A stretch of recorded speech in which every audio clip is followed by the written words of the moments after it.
For generations, the Israelites had known only the heavy yoke of Egypt, but now they stood on the precipice of a new beginning.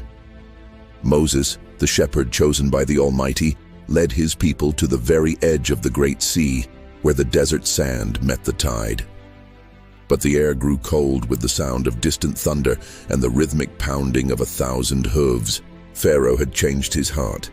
His elite charioteers, armored in gold, raced across the dunes like a desert storm. Fear spread through the camp.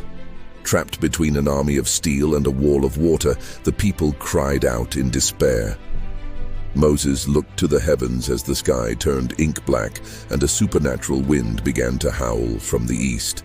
With the staff of God in his hand, he stepped toward the churning surf and raised the wooden rod high. Then the impossible happened. The waters of the Red Sea recoiled, driven back by an invisible divine force. 2 massive walls of water rose into the dark sky, forming a corridor of dry land through the heart of the ocean. The Israelites moved forward in awe.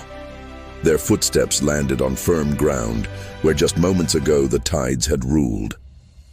Moses stood at the threshold, his cloak billowing in the fierce wind, guiding the elderly and the young into the passage. All through the night, the procession continued.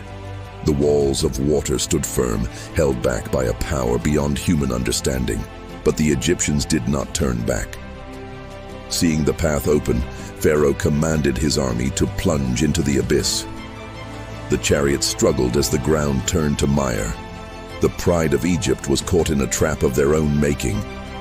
As the last Israelite stepped onto the far shore, Moses turned one final time to the sea. He lowered his staff. The command was silent, but the response was cataclysmic. The towering walls collapsed with a roar that shook the earth. The weight of the ocean returned to its place. The chariots, the horses, and the soldiers were swept away in a surging tide, leaving only the sound of the waves. The sun broke through the clouds, bathing the new shore in a warm, triumphant light. They were no longer slaves, but a free people. Moses stood among them, looking out over a sea that was calm once more.